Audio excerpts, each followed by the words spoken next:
Hello and welcome everyone to the Healthy Heart Ambassador Blood Pressure Self-Monitoring Program Nutrition Education Session number 4. Today we're going to talk about heart healthy eating for life. And as you can tell, again, this is our 4th session. So all of the previous 3 sessions have built upon one another to increase your knowledge and understanding and confidence with eating heart healthy foods, reducing sodium throughout the day, chopping, cooking, and preparing foods, and now preparing you for the final step in heart healthy eating for life. So we want to take this opportunity as well, if you want to share any ideas or experiences, to please feel free to contact me with any questions or concerns. And my contact information will be provided on the last slide of the course today. So I want to welcome you again, and to proceed with the remainder of the program, I will turn off my camera. But again, feel free to answer or ask me questions at the end of the video. Okay, next slide, please. So today what we're going to talk about is nutrition and blood pressure facts. Fats and oils. So believe it or not, they do play an important role in our heart health. We're going to hit on some key vitamins and minerals that can help manage and reduce our blood pressure. We're going to talk about healthy snacks. So what does that mean to you? And then dining out. So if anyone in our group is going out to eat, what to look for on the menu, some key terms to indicate that that food can be a heart healthy option. Okay, next slide, please. Okay, so as we've learned throughout the last 3 nutrition sessions, our food choices can have a large impact on our blood pressure. And again, we want to consider nutrition as a key component of a healthy lifestyle, and that the foods that we eat can keep our blood pressure well managed. Next slide, please. So we want to eat for a healthy heart, and eating healthy is a key factor to prevent cardiovascular disease. And this includes coronary heart disease, stroke, and heart failure. When we talk about nutrition, we want to eat a variety of fruits and vegetables. And this can help manage our weight. Eating all of these good fruits and vegetables can also help manage cholesterol and, of course, our blood pressure. And when we think about a healthy dietary pattern, as we learned in Nutrition Ed number 1, the class Dietary Approaches to Stop Hypertension, this way of eating emphasizes fruits and vegetables, whole grains, low-fat dairy products, skinless poultry and fish, nuts and legumes, and non-tropical vegetable oils. Okay, so non-tropical. So if something is palm kernel oil or coconut oil or date palm oil, they would be considered all tropical oils, and they can have a negative effect on our cholesterol levels and our blood pressure. The other thing that we want to keep in mind too is definitely limiting our salt or sodium intake, our saturated fat, trans fat, and sweets. Okay, so if we limit all of these foods, they can have a positive effect and lower our blood pressure. We want to keep in mind cultural food preferences as well. So these can be adapted into a healthy eating pattern to better manage blood pressure and blood sugar or diabetes. So taking steps to eat a healthy diet can provide long-term benefits to your health and your heart. It is recommended that you eat a variety of foods from all food groups. And as we talked about last week, look for the American Heart Association heart check mark on the package. to see if foods you're eating meet the American Heart Association criteria for saturated fat, trans fat, sodium, cholesterol, and other important nutrients. Okay, next slide, please. All right, I know this slide's very busy. There's a lot going on here. So I'm going to take it a little bit at a time as we look at this slide. So we need to think about a lifestyle that promotes a healthy heart and includes a variety of foods. This slide here, I know it does have a lot of information, but it breaks down a day into the recommended servings. So you can see under the food group, we have grains. It's really an emphasis on whole grains. Now, when we look at the 1,600 calorie versus the 2,000 calorie, the 1,600 calorie diet is geared more towards females.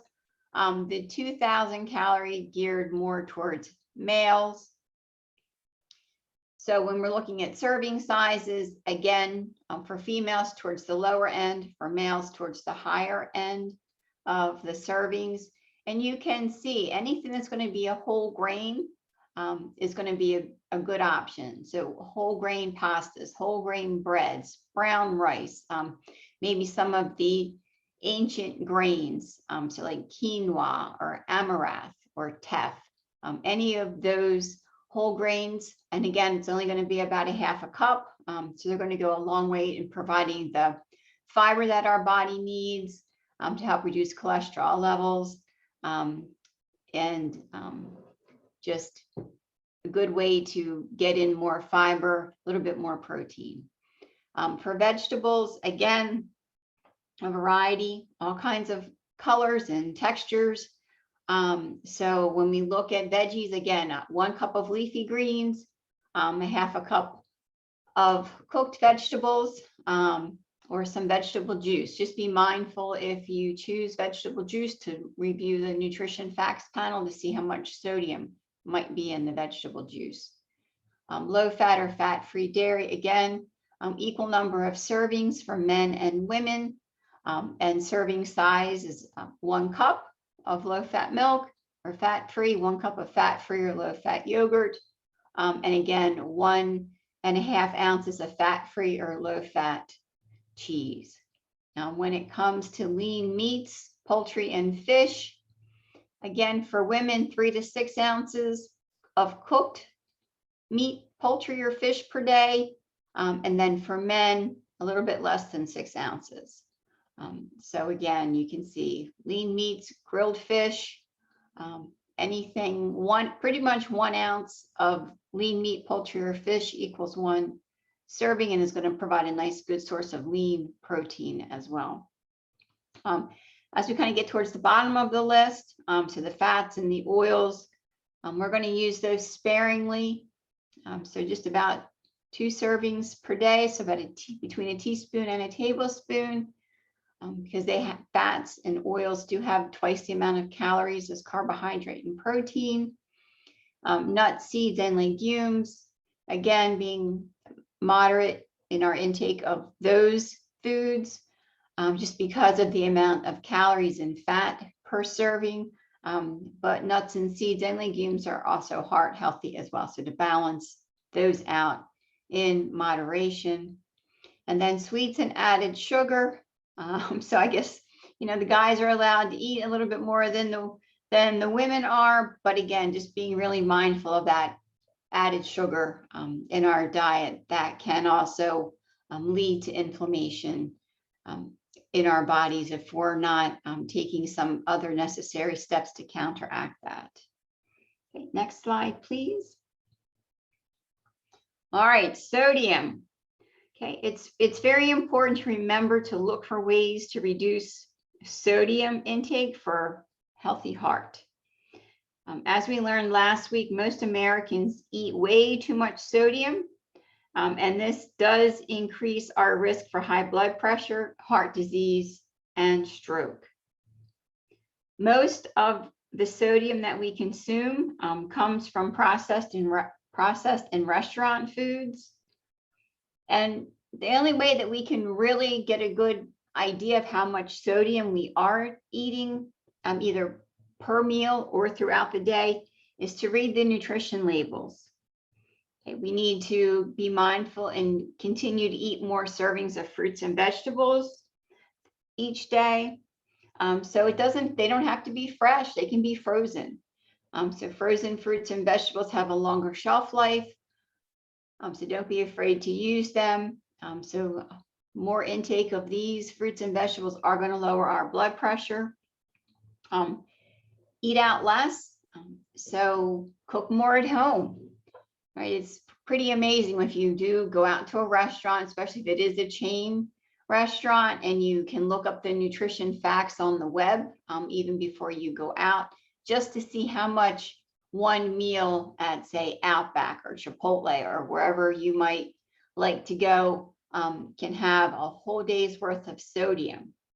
Okay, and if we remember, one whole day, we're only supposed to get in about 2,300 milligrams. If you have problems with your kidneys, only about 1,500 milligrams. So, we want to just be mindful about that. And also to limit our intake of salty foods. So our salty six that we talked about the other week. So breads and rolls, cured meats, frozen pizza, breaded poultry, soups, sandwiches, cheese, pasta dishes, and snacks. So anything that comes in a box that has a seasoning packet to it, more than likely is also going to have a higher sodium content. So please read your nutrition facts panel. Okay, and as we move through the rest of the presentation today, just really think about some ways that you're currently using to reduce sodium. Okay. Next slide, please.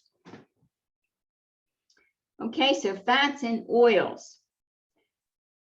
So the fats that we eat can have different effects on our cholesterol levels in our body.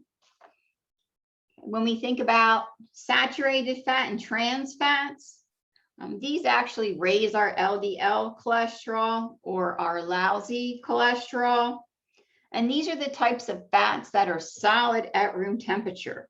Okay, so think butter, lard, any type of bacon grease, anything that's going to be solid at room temperature is going to increase your bad cholesterol.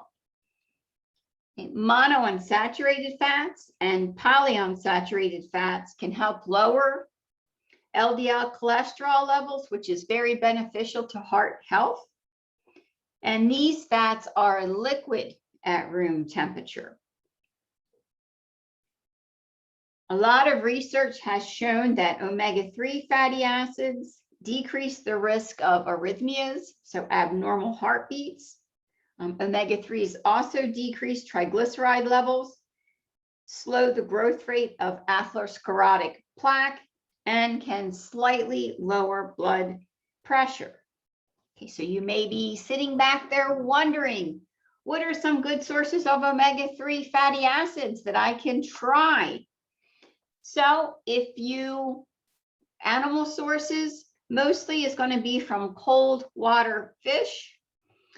We will get to that a little bit in the next slide. So think about salmon and sardines and herring, okay, and oysters and anchovies. But you're like, wait a minute, I don't like to eat fish. I'm worried about mercury levels. It's just not, I'm allergic to fish. Yeah, I don't like it. So luckily there are plant-based sources of omega-3s. So dark green leafy vegetables, so like spinach and kale and collard greens and mustard greens. Soy foods such as tofu or soy nuts or just soybeans. Flaxseed, whether you like it milled or ground or just left whole and put it on top of certain foods. Chia seeds, pumpkin seeds, hemp seeds are all going to be good sources of plant-based omega-3. And we can't forget walnuts and cashews, just keeping in mind that, they do have more calories, but they are a good source of omega-3. Same thing with different types of oils. So canola oil, walnut oil, flax seed oil, olive oil, and hemp oil are all going to be really good sources of omega-3 fatty acids. So to kind of get back up to the top of the slide, we do need fats. Our body, dietary fats are essential to many functions that go on in our body when we're awake and when we're asleep. So they primarily give our body energy. They support cell growth. They can help protect our organs, and fat does keep us warm.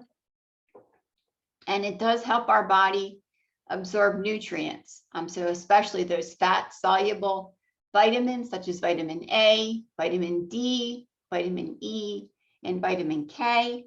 And they do help our body produce the important hormones that are needed to regulate metabolism, to regulate our body heat.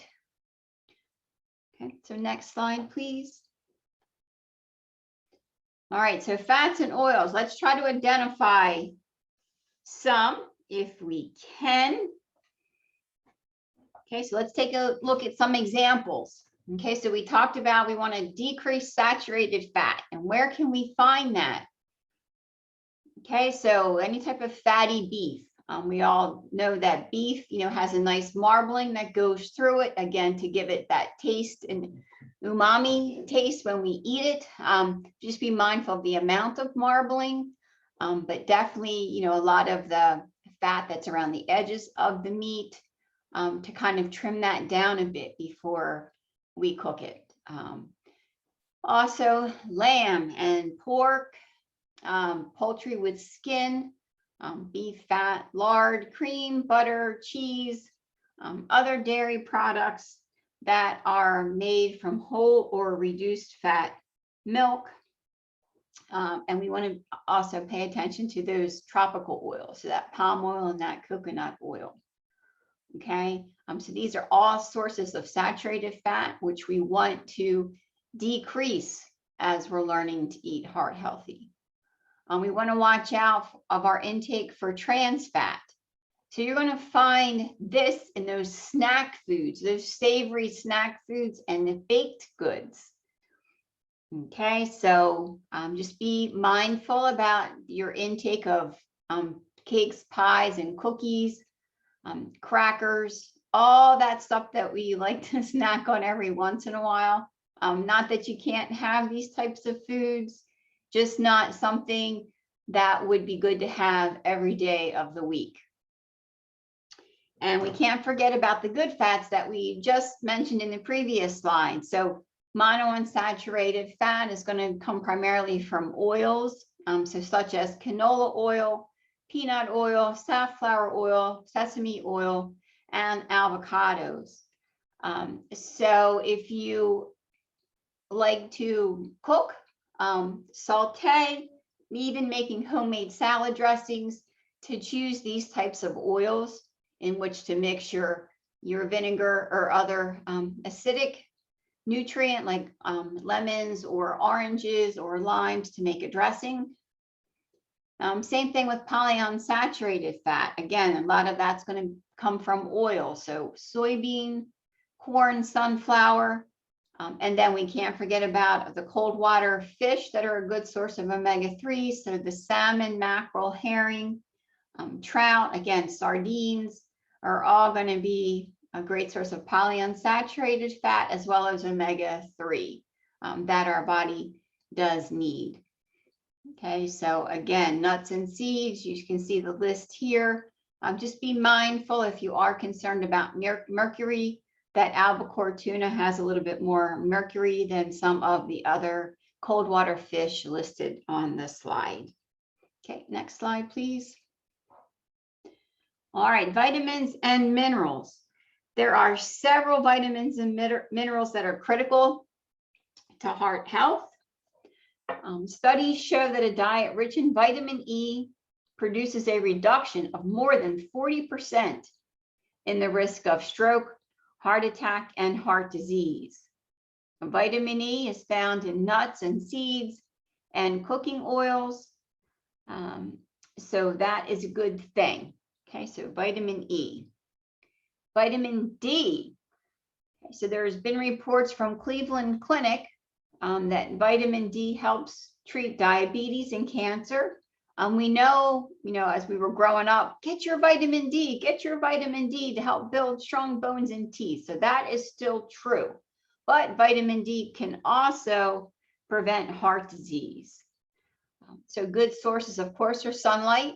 So our skin has natural receptors that once the sun hits our skin, it converts a particular part of vitamin D that our body can't really use into another form of vitamin D that our body can use. But I know we've got to worry about being out in the sun too much. So minimum exposure can start that process, or that conversion process of vitamin D into an absorbable form that our body can use.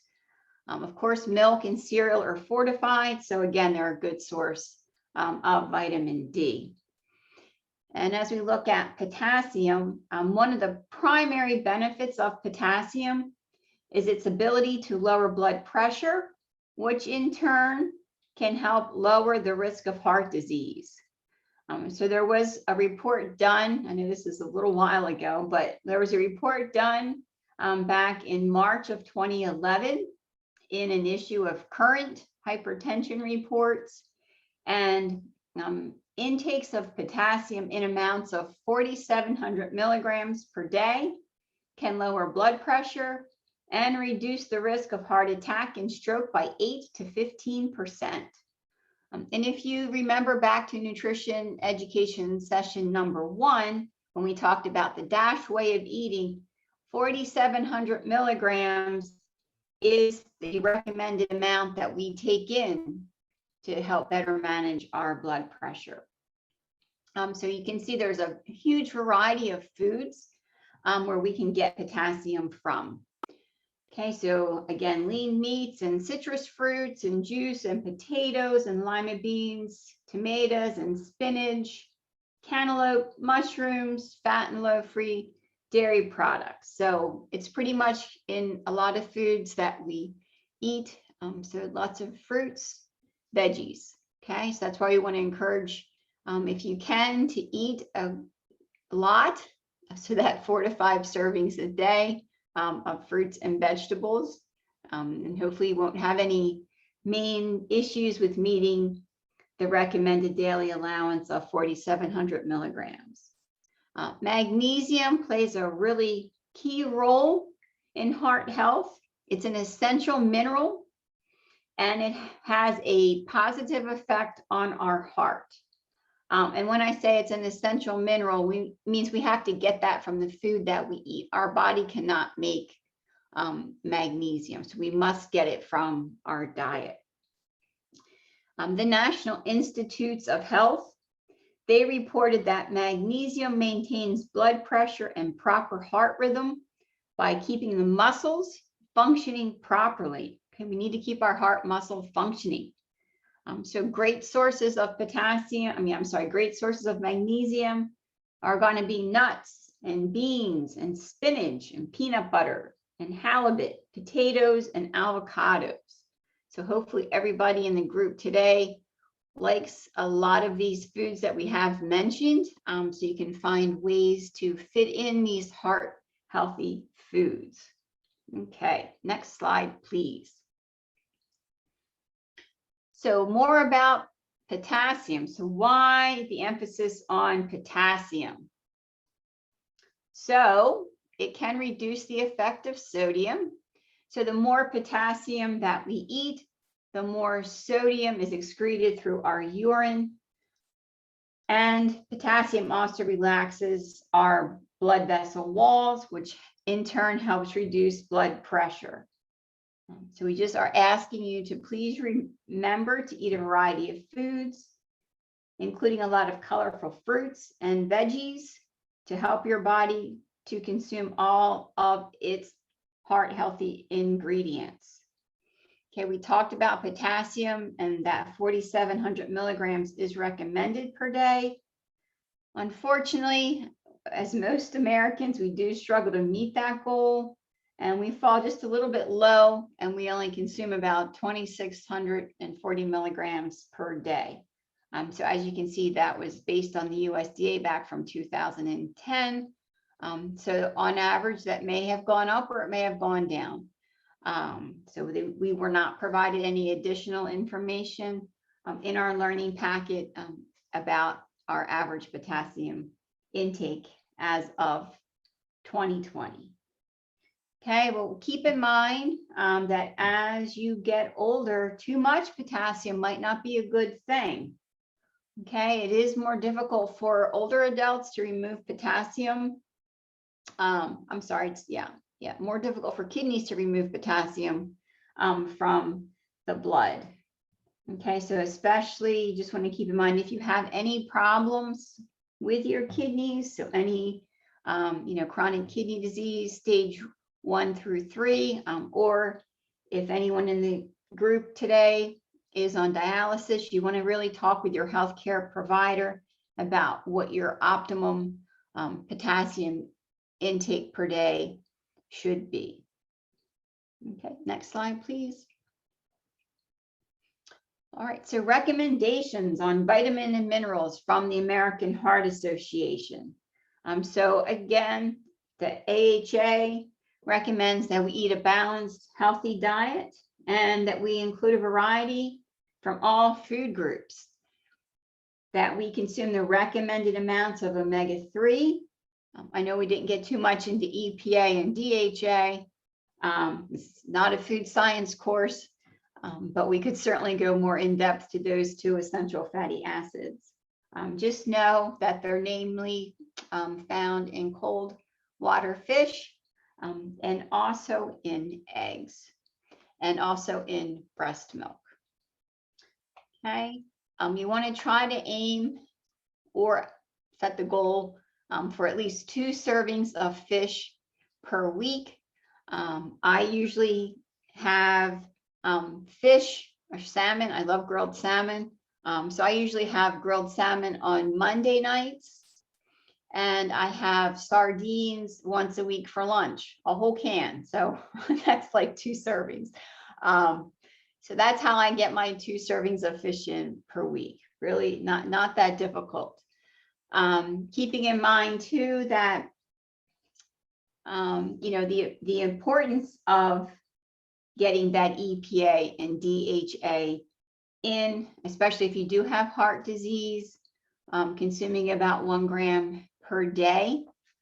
Okay, so that's something that you may want to or need to talk with your healthcare provider about the best way to get that recommended daily allowance in. Same thing for anyone in the group today that has elevated triglycerides.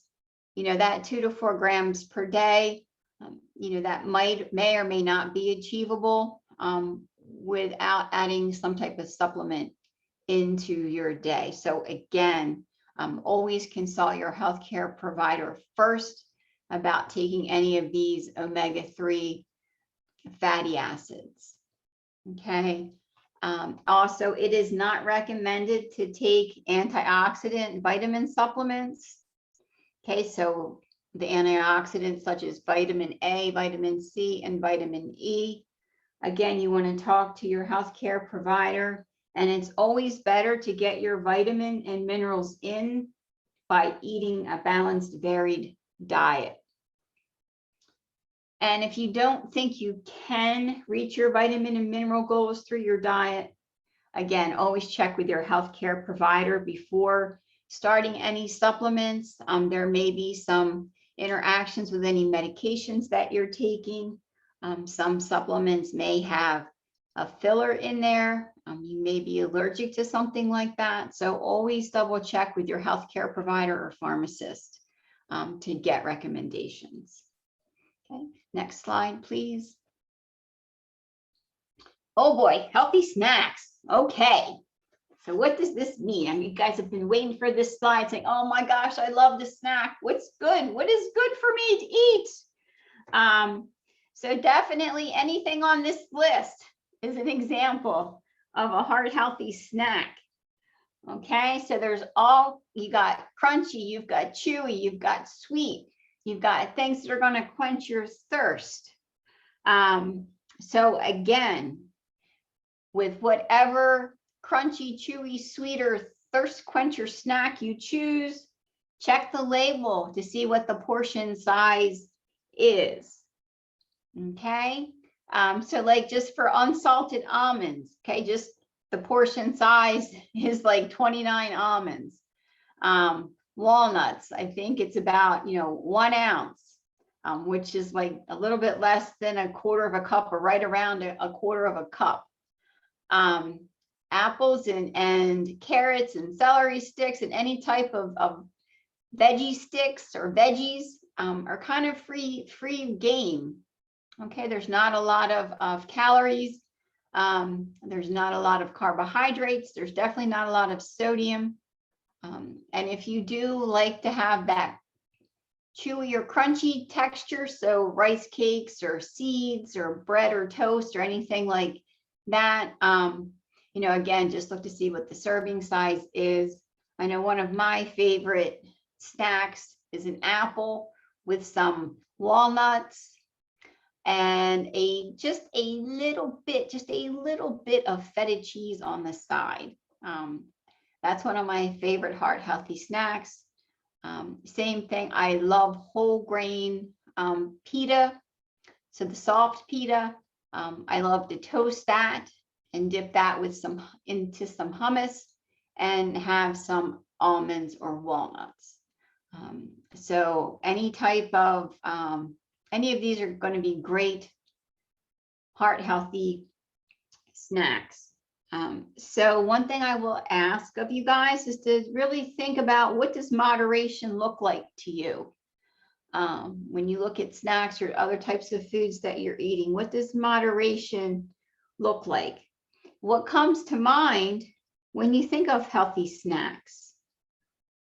Okay, and how can you have food in moderation? So what are some of the techniques that you currently use to have some of these foods in moderation? Okay, so think about, if you're using a measuring cup or a measuring spoon, if you're pre-packing anything, and there's cute little snack bags that you get these days. If you're weighing out foods and measuring out by grams or ounces, okay, and even planning ahead, for the week, and getting all of your snacks lined up, pre-packaging them, okay, can go a long way to keeping you on that journey to making those heart healthy options. Okay, next slide, please. All right, so dining out. Okay, if anybody is venturing out, you kind of want to get an understanding of what's on the menu and to know what to look for. Okay, so basically the keywords here to indicate that a food might not be the most heart healthy is anything that is fried, anything with the word au gratin, crispy, scalloped, pan-fried, blackened, sauteed, buttered, creamed, or stuffed, are usually high in fat and calories. Okay, so you want to look for anything on the menu that is steamed or broiled or baked or grilled or poached or roasted. Okay, this goes for meats as well as vegetables. Okay, so there are the indicators of what to look for on the menu. Okay, don't be afraid, to ask your server how the meal is prepared and what ingredient it contains. Okay, so some foods are prepared with a rub, which can be high in sodium. Okay, like the blackened recipe or the blackened food up above, that's usually going to have some type of spice in there that's going to contain a lot of sodium. So just ask for lower sodium options. So once you understand what's on the menu, it's important to be able to ask for more information, for modifications or substitutions. Okay, so choose entrees that feature, steamed or grilled seafood or chicken or lean meat. Avoid fatty meats. And if you do order meat, like I know we all like to have a nice piece of filet or some prime rib, or a strip steak. Okay, the big thing is just to remove all the visible fat as much as you can before you eat that. And if the menu doesn't have like skinless grilled chicken breast or anything like that, then just to ask your server to ask the chef to remove the skin from the chicken, before they cook it. Might be a little bit drier, but certainly you have every right to ask for that. Okay, and again, some menus, like I know Olive Garden and Green Turtle, they'll have like little indicators on the menu that it's a heart healthy or a low calorie or a low fat food. But just don't forget to ask your server as well what some of the healthier choices on the menu are, if they're not indicated by a little sign or signal or a little emblem on the menu. Okay, and again, if you have any experiences for asking your server about more information or substitutions or modification, please feel free to share in an email, because it is important that your food requests are honored, especially when you're eating for heart health. You want to know that the food is prepared the way that you want it, so that you can enjoy it and not have to worry about the amount of calories from fat or how it's prepared. It should be prepared the way that you ask for it. Okay, next slide, please. All right, so again, you want to make informed choices and be selective. Okay, so when you go out to eat, I know we all like to have maybe a drink before dinner or an appetizer, but they can be sources of extra calorie, fat, and sodium. Okay, so maybe we want to have a little cocktail before we go out to dinner at home, right? Maybe we want to have a little wine spritzer or something that's a little bit more low cal. Maybe think about having an appetizer at home. So maybe, on some nice low-fat cheese, on some nice, wasa bread or wasa toast, maybe some sun-dried tomatoes, just a little something to take the edge off before you go to the restaurant. Okay, and again, when you're out, always ask for those items that have higher amount of fat and calories on the side. So that way you can control what you want, what you put on that food. So butter and cream cheese and salad dressings and sauces and gravies, ask for them to be put on the side. Nowadays, I don't think we have to worry about going to salad bars. I don't even think they're open. But just in case, so if they do reopen, in the next year or so, just be mindful about choosing fresh greens, raw vegetables, fresh fruits, any type of beans, and then watch out, look for those reduced fat or low fat salad dressings, or even make your own. I have little shaker bottles. Sometimes I'll even just put a little bit of vinegar and oil in a little shaker bottle and take it with me. But the big thing you want to avoid are cheeses. Okay, some of those hard cheeses can really pack a lot of calories and a lot of sodium and a lot of fat in a little serving size. Marinated salads are going to be most likely higher in sodium, a little bit higher in fat. Pasta salads, if they're made with mayo or something we don't know, could again be more higher in sodium and fat. And then fruit salads, yes, they taste delicious mixed with whipped cream, but maybe look for a plain fruit versus a fruit salad. Okay. And again, it's very crucial that the restaurant prepare your food to order, so that you can, again, keep going back there if they do a great job. But yeah, it's your choice. Ask them to leave off certain things. Okay? They should be able to honor your request. Right, and always ask for a substitution if possible. You know, if something comes with fries or onion rings or anything fried, ask if you can have a substitution, maybe for a side salad, or a baked potato, or, you know, maybe even whatever the vegetable of the day is, and ask for it steamed. So you should be able to ask for those substitutions and not get any negative feedback from doing so. Okay, next slide, please. All right, so I know we're in the virtual world here. A little bit hard to do a group activity, but we're going to try it. So I'm going to ask you guys to get a piece of paper and a pencil out. If you can, number it down the sides from, I believe, 1 to 10. Okay, so I'm going to give you a few seconds to do that.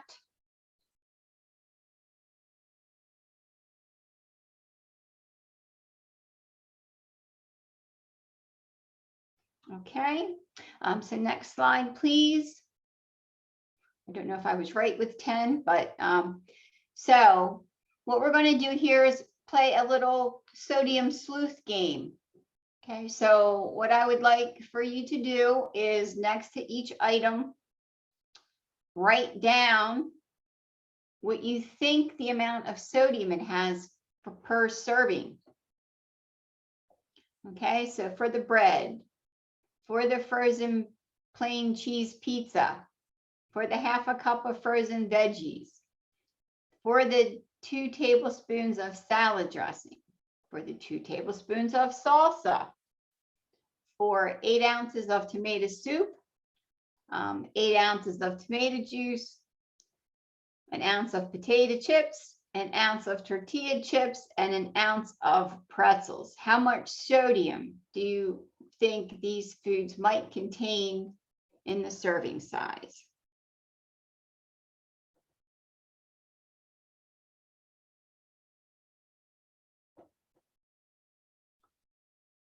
Okay, we will move on to the next slide. I know I probably didn't give you enough time to finish or do any research on your phone or other smart device. But we will look to see and be surprised at the sodium levels. All right, so breads, right, 95 to 210 milligrams. A lot of times that might only be 1 slice. Okay, so think about if you're having a sandwich on whole wheat bread, right? You think that whole wheat bread is healthy because it's a whole grain. And then you look at the sodium, like, oh my gosh, I've got 420 milligrams of sodium just in 2 slices of bread. Okay, so really look at those nutrition facts panels, and it is surprising how much sodium bread does have in it. The frozen pizza. Okay, I wasn't surprised about that one, but again, if you're having 4 ounces, depending on the brand, you could be getting half of your day's serving in just 4 ounces of pizza. Okay, frozen veggies, again, it's important to look for frozen veggies that are plain, not with any garlic sauce or butter sauce or cheese. That's going to add to the higher sodium content. So plain frozen veggies, you can't go wrong there. What, 2 milligrams of sodium, so you're good to go. Salad dressings, if you're not making it at home and you're buying it in a bottle, it's going to have a lot of sodium, okay, or salt. So really look at that nutrition facts panel, see how many milligrams are in there. And again, you can get almost, depending on the brand, almost a quarter of your daily recommended allowance in just 2 tablespoons. Okay, so check out some heart healthy salad dressing recipes. I just use olive oil, extra virgin olive oil, and some balsamic, and that's pretty much it. Works for me. I love it. Add a little bit of pepper or maybe a little spritz of lemon on top, and you're good to go. Salsa, again, you can see the range there. If you have a great salsa or a pico de gallo recipe that doesn't need any sodium or salt to mix in with your garlic, then you're going to be probably finding a lower sodium content in your homemade salsa. Okay, and then the soups and then juice, tomato juice, the chips, the tortilla chips, and the pretzels. Again, Depends on how they're prepared. Look to see if you've got unsalted chips or unsalted tortilla chips, unsalted pretzels. Most likely that sodium content is going to be towards the lower end. So again, there's many options to choose from here. We just wanted to give you an idea of the sodium ranges of some foods, some convenience foods that we typically may have over the course of the day or the week. Okay, so just to kind of keep in mind, what did you think when you saw these answers? Was like, oh my gosh, I just had, 2 tablespoons of salad dressing on my salad at lunch or dinner. Oh my gosh, kind of what surprised you about the sodium ranges? Okay, so just being mindful of those foods and the sodium content. Okay, so just keep in mind when you buy prepared or packaged foods, you can read the nutrition facts label to learn about the amount of sodium in the product per serving. Okay, when you can, you should always select sodium-free, low sodium, or reduced sodium foods when they are available. Okay, next slide, please. All right. So we want to have a little bit of a discussion. I know in this virtual format and this being recorded, discussion is not a lively option, but I'm going to ask you guys some questions anyway, so a little bit of food for thought. So next slide, please. Okay, when you think about snacking, maybe write down what are some of your favorite snacks to eat. Okay, and really look at a few different ways to keep your snacks heart healthy. Okay, so what might you be able to replace in your cabinet or your fridge to have more heart healthy snacks on hand? How might a menu online be helpful? Okay, so again, it's all about planning ahead. And if you and friends or family are going out to a chain restaurant, to look online and make a choice online before you go, so that you already know what you're going to have. You already know how much sodium you might be consuming at that meal. Okay, so you can plan on what you want to have to eat before you get there and not be prompted or steered by anyone in your dining party to make another choice. Based on what we learned earlier, what are some ways to modify a dish to be more heart healthy? Okay, so what comes to mind? All right, so don't forget, to ask that a food be prepared without added fat. Okay. Ask for sauces or dressings on the side. Order, a double serving of veggies. Okay, if you don't want that baked potato because maybe it's, rubbed in olive oil and with some kosher salt or some coarse salt on top, and you're like, no, you know what, I'm not in the mood for potato. Ask for a double serving of vegetables. Okay, and then maybe ask for some cut up fruit on the side. Okay, and always, snacking is not a bad thing. Okay, it's all about planning and fitting it in and making heart healthy choices. So thinking about chips, thinking about pretzels, thinking about crackers. Are there whole grain versions of these foods that you like or want to try? Okay, I know prepackaged fruit cups are a great convenience, but they can add in, extra calories depending on if they're in a syrup, even a light syrup. It's going to have added sugar. So, thinking about some fresh fruit options that you enjoy. Okay. And, replacing salty chips with something else. So air popped popcorn is making a comeback. Popcorn cooked on top of the stove is making a comeback. Just don't use salt on it. Add some other different herbs or spices to shake on top. Okay. All right, next slide, please. All right, so physical activity, and again, just based on our previous 3 sessions together, we just want to talk to you a little bit about physical activity and the importance that it has in managing blood pressure. So next slide, please. Okay, again, regular physical activity can lead to a significant reduction in blood pressure, okay, and can reduce other cardiovascular risks. Moderate physical activity, okay, when we say moderate, that means, not taking a leisurely stroll. That means like kind of huffing it, okay, getting those arms pumping, okay, starting to break a sweat, starting to breathe a little heavier, okay? So if you're walking and you're, can still talk, but it's a little bit of a, difficulty, then that means you're working hard enough, okay? So there's been a lot of research that shows if some people that aren't responsive to medications for treatment of high blood pressure, but they can be responsive to physical activity. So if you are able to, 30 minutes of physical activity a day is recommended, at least 6 to 7 days each week. Okay, and you're thinking, oh, 30 minutes is a lot of time. How can I do this? Okay, so it doesn't have to be done all at one time. Pick a time that's going to work best for you. What time of day do you have, 10 or 15 minutes to put in some activity? What time of day do you have to put in another 5, 15, 20 minutes of activity? So just think about your day, what's going to work best for you to get in 30 minutes.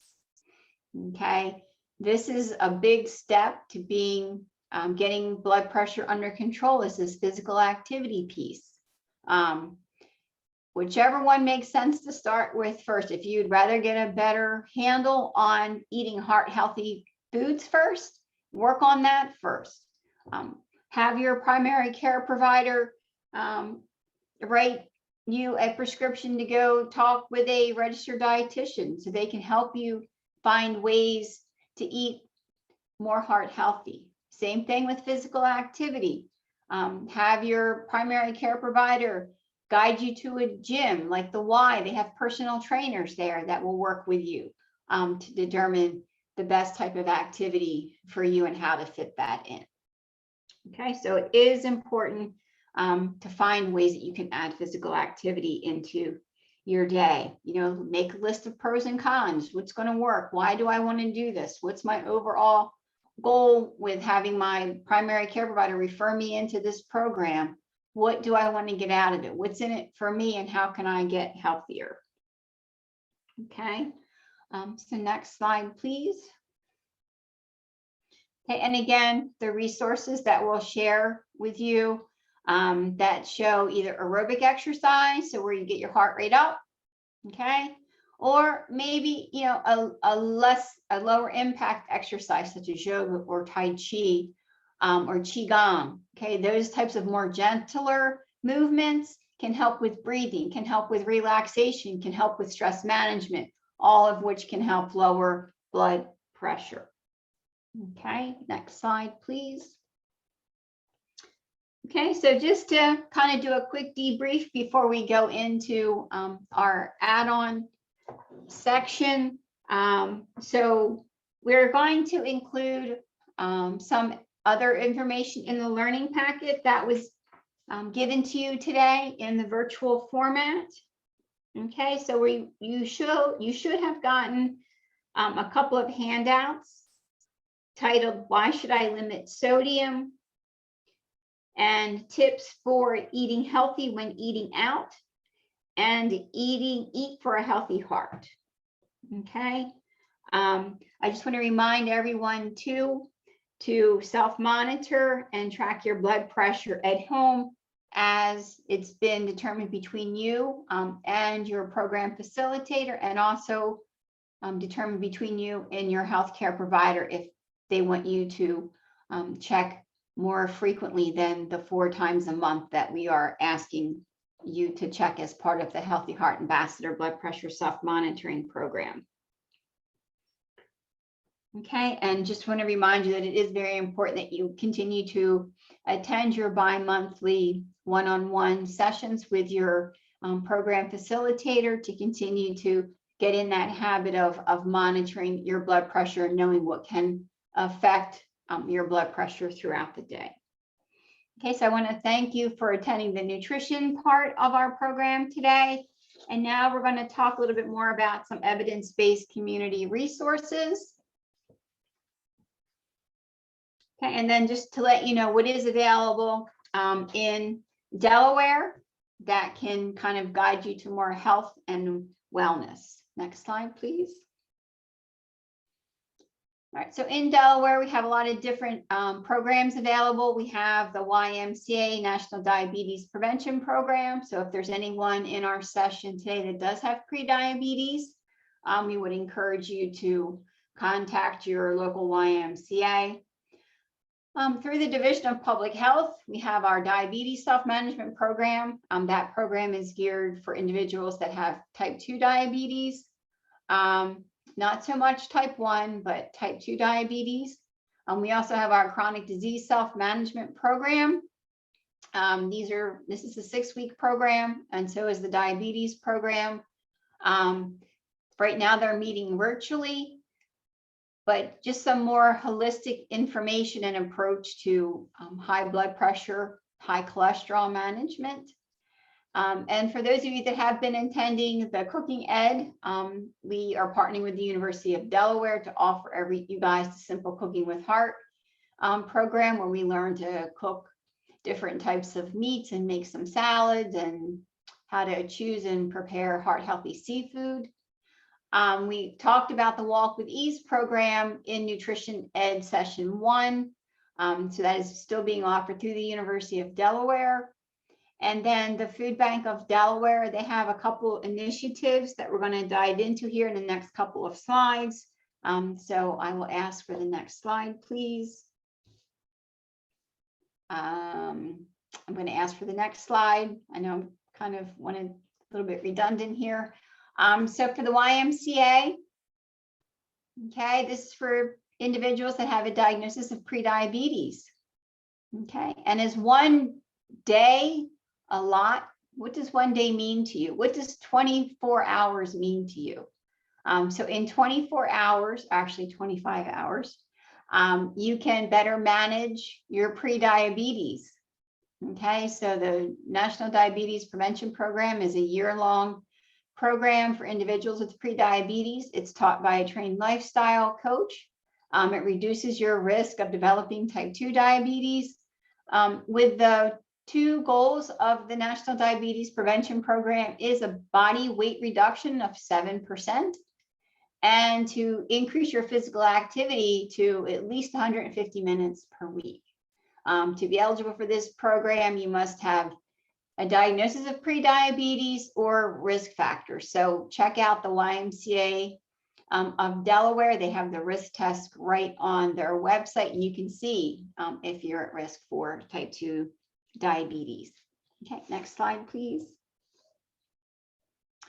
Again, our Delaware Diabetes Self-Management Program.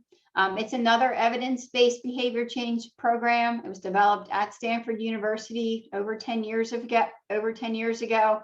It's specifically for adults with type 2 diabetes or their caregivers that want to find better methodologies for blood glucose management. The classes are 2.5 hours, 1 time a week for 6 weeks. All of these classes are free to anyone in Delaware. They're currently being held in a virtual setting, just like we're learning today. Again, unfortunately, due to COVID-19, with the hope that eventually these classes will return to in-person learning. They're generally conducted by 2 lay leaders who may or may not have diabetes. They may or may not be health professionals, but they're there to facilitate the class, to present the material, and the group size. We like to keep it kind of small and intimate. So lately, some of the classes we've been having have only been about 8 to 10 participants. But again, you can check out the current schedule of workshops by calling the number that's listed on the screen. And they'll be more than happy. Kathy or Stephanie will be more than happy to answer any of your questions. Okay, next slide, please. Okay, and with our chronic disease self-management, again, same type of format. Again, it's free. You get over 15 hours of education on how to better manage your chronic disease, so whether it's hypertension, whether it is high cholesterol, whether it is issues with your kidneys, whether it's issues with anxiety or depression, anything like that that is a chronic disease that is not specifically diabetes, this program covers. And again, it's a small, intimate setting. These are also being held virtually. If you want or need any more information, please call the number on the screen. And again, ask for Kathy or Stephanie. They can give you some more information about this program. So next slide, please. And again, our Simple Cooking with Heart. So again, if you have all been joining in the program, we have a series of 3 classes that are all geared towards healthy heart, food, shopping, cooking, preparing, all kinds of good stuff. Okay, so again, as you guys know, these are in a virtual format. So feel free to attend or if you have any family or company over or a support person, have them attend with you. These are some fun classes, and feel free to cook along. So we send out learning packets ahead of time if you want to choose to cook along with the program facilitator for this class. Okay, so like I said, we learn about heart healthy meats and how to prepare them, how to shop for them, talk a little bit more about food safety. We learn about fruits and vegetables and how to make heart healthy salads. And we also learned how to shop for and prepare seafood.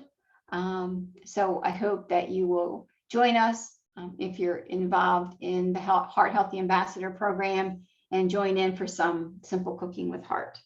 Okay, next slide, please. Okay, the Walk with Ease program. So we did introduce this back in Nutrition Ed Session 1. It's another evidence-based program. It's 6 weeks in length. It's your choice. It can be self-guided. It can be virtual where you actually are with the coach, or again, they will eventually get to an in-person format as well. But again, it's kind of, if you're not moving or exercising, this is a great, easy way to get back into the routine of being active.